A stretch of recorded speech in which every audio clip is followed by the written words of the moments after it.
How Alrighty. do we see how many people are here? Oh, it says it does an eyeball up here. Hello. Somebody's in the chat already, I think. How's it going? Hello, Hello, everybody. Welcome to the Today in Space podcast. I'm Andrew Aben, filling in for Alex Giafanos as he's away at his friend's wedding. And we are covering splashdown and re-entry of the Artemis 2 mission. And here with us tonight is Caitlin Fiesta. Is that how I say your last name? Pastana. And then we got Matt Molitor. See, I was close. That's very close. So, Alex figured it out earlier. I was surprised. I was like, good job, dude. So, but yeah, here we are, guys. And hopefully we're in for a good time. Let's do this. Yeah. So, perfect. We got Awesome. this Is up. everybody else's videos loading on the NASA thing, or did it lag out too? It lagged out. It lagged out. Gotcha. Yeah. The live feed of NASA definitely is stuck on my end. Yeah. We're gonna have to fix this.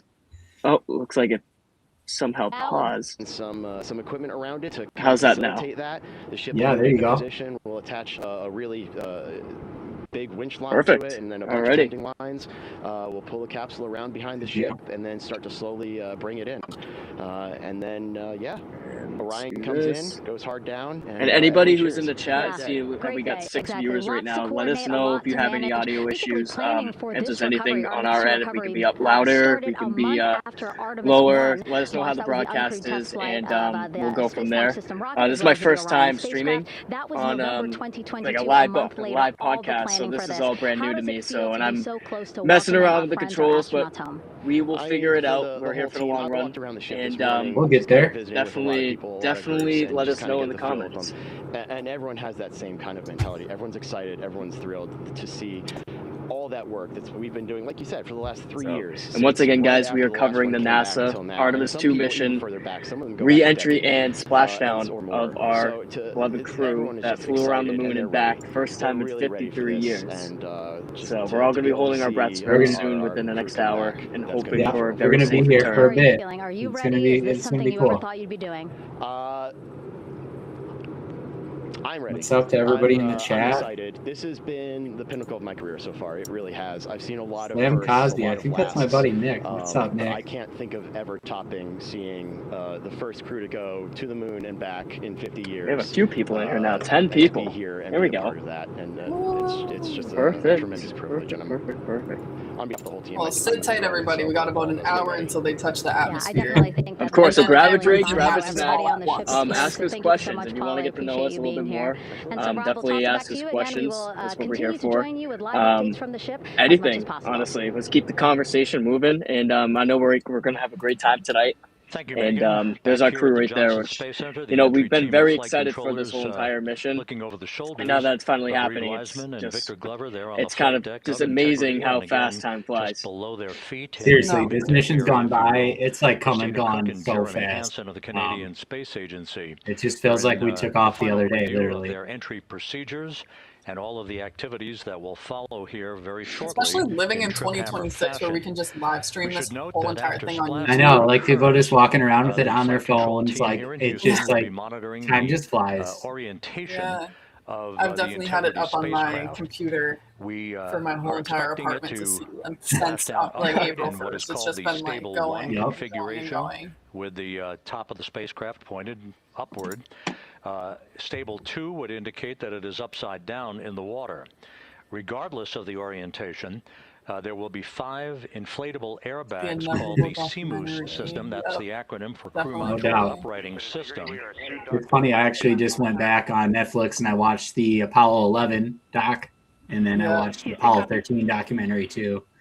That was also, they're both pretty good. The final steps in suit donning are now complete for the crew. Leak checks have been completed earlier. Yeah, this is definitely a huge moment in history that's like really reigniting everybody's passion just to go to space and like, what a time to be alive. I'm so excited. I've definitely been running back. It's just cool that our generation gets to see this, and then obviously, you know, the previous generation from the Apollo missions, they also get to witness this again, and it's just. It has to be mind-blowing for some of the people that witnessed it then to like see it now. All of the systems on integrity. Twice in one lifetime. And at that point, assuming everything is in a nominal fashion. Yeah, like my neighbor said, I think he was like 7 or so when they had landed on the moon, and it's like, what a time. To begin to make their way closer to now you get to watch it happen again, which is pretty awesome. Life raft called a front porch. Yeah, I've definitely heard stories, and it sounds like such a like distant in time like thing when you weren't actually there. It's like, oh, we did this grandiose things as humans, and then we never did it again, and now just to see it in real time, and it's just like, oh, click on the NASA YouTube link, and whoa, there they are. Yep, there's the moon. That's crazy. It's been amazing that, I mean, nowadays we can like for this whole entire mission that we can actually, NASA was giving us the opportunity to look at this mission moment by moment, day by day. Anytime that you're on YouTube and you want to see how the astronauts are doing, you can always tap in the live feed, and it's always right there. Which is something that's kind of just a gift, honestly, if you really think of it. I mean, a lot of people, obviously there's a lot of stuff going on in the world right now, but having moments like this and having people engaged in it, it just inspires the next generation further and further and onward to do great things. And for us as humans, we have to be able to explore what's going on out there. We need to become multi-planetary species. We need to evolve into who we are. We got to carry this legacy, and this starts now. And this, what NASA's doing with the Artemis program, and how all these commercial programs are coming along, and they're doing joint, like, for instance, SpaceX is going to launch Starship, possibly next year. They do want to learn how to dock with NASA, the Artemis mission, Artemis 3 in low Earth orbit. Stuff like that is going to inspire so many people around the world. And it's kind of just an insane moment because everything's moving fast, but there's a lot of good things. There's a lot of good things on the way in the next decade or so. Next few years, honestly. Yeah. I mean, the next few years are going to be awesome. On the deck, on the ship itself. Yeah, so what from I've seen, it was projected as far as like 2 months ago that Artemis 3 was going to be the lunar landing, but that's not looking like what it is now. I think we're just going to go and test some things, right? Yeah, Artemis 3 is basically testing the lunar landing systems and commercial landers, which makes sense. So they're going to do that in Earth orbit, from what I understand. Yeah, and then Artemis 4 then will be, which is slated to be 2020 from now. That is expected. Like similar timing. All this is like similar timing. It's like pretty much springtime each year. There's going to be something happening. So. Yeah, I'm so excited to see what more they have. p.m. Eastern Time. That will be followed just 4 minutes later. It's all in preparation to get us farther and get us to Mars. And that's the big deal. Second burn to slightly tilt the vehicle up into the correct orientation or angle of attack to ensure that it enters the Earth's atmosphere at the right angle, if you will. From what I've seen, they've kind of been stacking this money over a long time. They asked for like a huge budget, or well, required a huge budget, but they know they couldn't ask for such a big thing, so they kind of stretched it over like 30 years of accumulating what they needed for it. But then again, I haven't seen much more than that as far as like the budget goes. And especially with how things are going, I don't think they're getting from a skip entry, a lot of like budget cuts, more as it is like they're across the kind Pacific of like Ocean. Not filling jobs anymore. That was a huge issue when I was still imaging at the observatory. Was most of the weather that we would go to look to every single night. There was nobody analyzing that data actively to put out good data as it was like.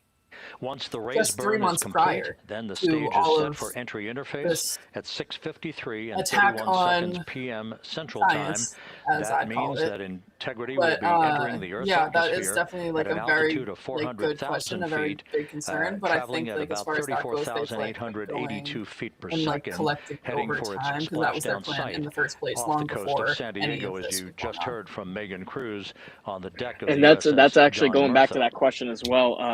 With Splashdown once NASA again traditionally under those three main they're kind of parachutes moving is away expected from at what they have kind of 7:07 right and now, 8 and they're going to seconds start PM using the Central commercial Time, program.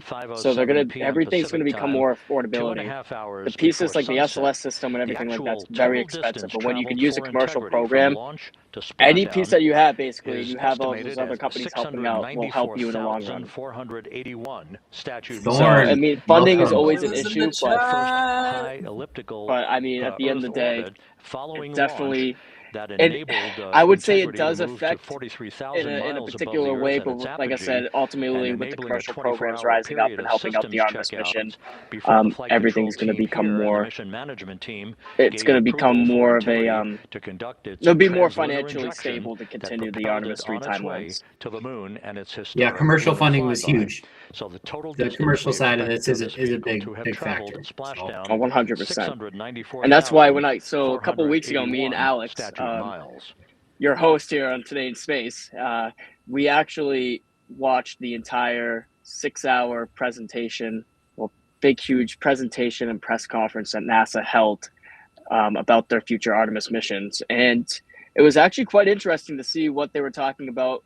With Honestly, they were obviously they're talking more about and on time, Mars, aboard the moon, and all that stuff, the and how we're going to have a moon base there. But more in particular was the Artemis 3 timelines. Let's go back to the and USS ultimately, John the Murtha, commercial program raised a lot of eyebrows. That's a lot of it's a lot of trust in, say, SpaceX, Blue Origin, and all that stuff. But like I said, financially, it's going to help out the program a lot more. It's going to make us reach further. It's going to sooner or later space travel and everything is going to be very affordable. It's going to be affordable to get to the moon back and all that stuff. So right now we're just testing it all out to see what we can do with it, and we'll just go from there. But the plan is working. We hope so. It seems like it is.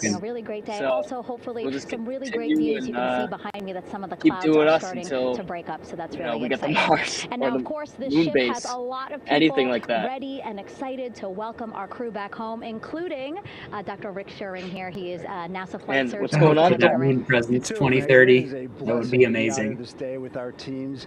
We've trained 3 years for this nonstop with the U.S. Navy and along with EGS, and we've so looked forward to this day. I do want to go back to one comment that I did see, and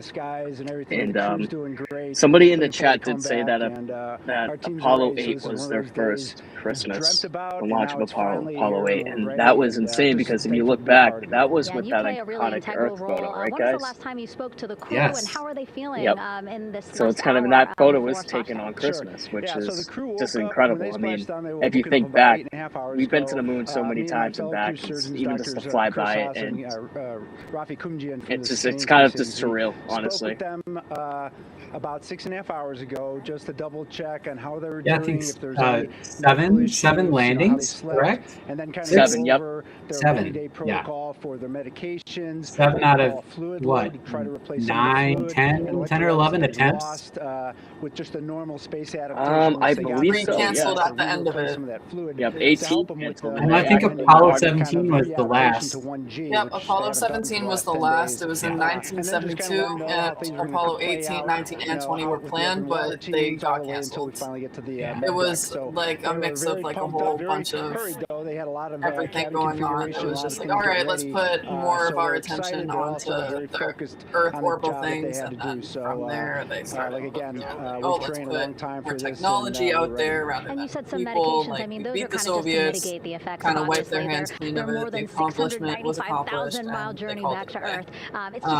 Which is really cool about this space race is that it's not a space race. We're not sending soldiers up there. We're sending scientists, and we're going to get like a lot more data and a lot more scientifically focused missions rather than just the goal being to send people up there.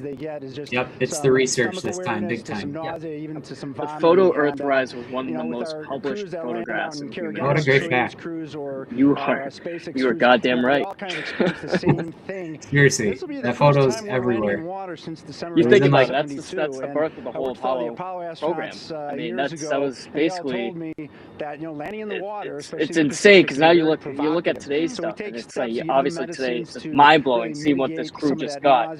I mean, going back that time, and also sometimes being published in the that photo being published in the newspaper, people waking up to that. Obviously, it could spark conspiracies of people being like, all right, we weren't there, no way. But at a time like that, I mean, it's kind of insane to think how small you are in a little photograph. So that helps a little bit, but for the most And part, it's the main thing is just replacing that wow. fluid and then trying to help them with that transition back to 1G. Christina Cook had mentioned in one of the interviews during this mission how she had that photo in her room when she was a little girl, and now to be able to be the one who takes extremely the highly Earth trained, highly set experienced photo Navy versus medics like and looking at the divers Earth who rise go out there, photo open the growing caps up, about and like 25, she said it was 28 completely minutes after surreal, and she splashdown would have and never do the imagined first that she initial would have been the one assessment. to be able So to do that. Jesse and his team will go out there amazing. and I look think at each crew, kind of do everything the that assessments, Christina get Cook vital does, signs, like report back to I Drs. Haas and like Kujian am in back tears in the every med single bay, time. Every let them single know how they're picture doing, and that then, I've seen, the one looking they've up got the her looking out the normal kind window, of that's space the one I made my adaptation TikTok kind of video things. about. We Like it was expect just that. like They're good to so go on that. influential. If anything, didn't go the way we want, Just they're all like prepared huge for for that the as big well. push of And like Jesse and his team, everything I mean, of everybody this is a being full-time job taking care like of getting back sailors to and folks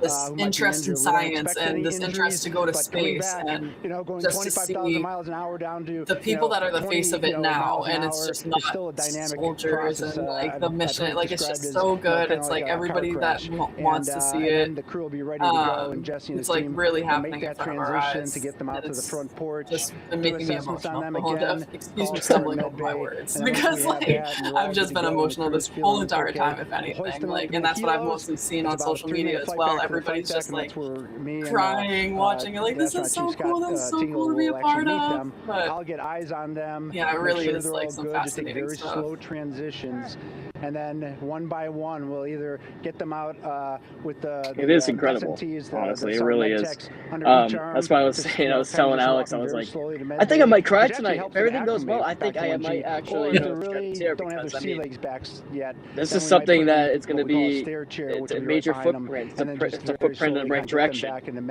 But most importantly, these are events that unify people around the world. A lot of people don't pay attention to that too often. They're distracted by many things, but having events like this, something that everybody can be proud of one of humans' greatest achievements, is kind of just something that kind of hits you in your heart, kind of hits you in your soul. And I mean, we're very grateful to be witnessing this, and we had the best crew up there. I mean, honestly, the crew that NASA's given us and that they selected, so it's different in it's just been it's been one hell of a ride. On Apollo, honestly. For exercise, they had something called the Apollo Exergenia, which was basically 100% agree with that. Canister with some ropes, and they would have some resistance and kind of do that. And the Apollo astronauts really liked that. They liked the ability to exercise. Again, guys, welcome to the Today in Space podcast for anybody new joining in. Alex is currently at his friend's wedding, and so tonight, me, Caitlin, and Matt are taking over the show for live reentry and splashdown of the Artemis 2 crew, which they are, let's see my time right now, almost 1 hour away from splashdown, and the blackout period is going to start very soon. And if we actually pull up a timeline right now, the blackout period is expected to start at 7:53 p.m. Eastern Time, which that's when the crew will be without radio communication for at least 6 minutes. So, but in about a half hour from now, the crew is gonna separate away from the service module that's been carrying them around the moon on their trip, and that would mark a crucial moment when the heat shield is exposed, and Orion is fully configured for re-entry into Earth's atmosphere. So stay tuned, guys. Within the next half hour, everything's going to start becoming real. It's going to be something to watch. We're all going to be holding our breaths, and yeah, let's just get our crew home. It's about time. But we missed them. I'm sure they want to come home too. But it's been one hell of a ride, and we're lucky to be watching it happen live. Good suit leak checks. Everything aboard integrity is in excellent shape.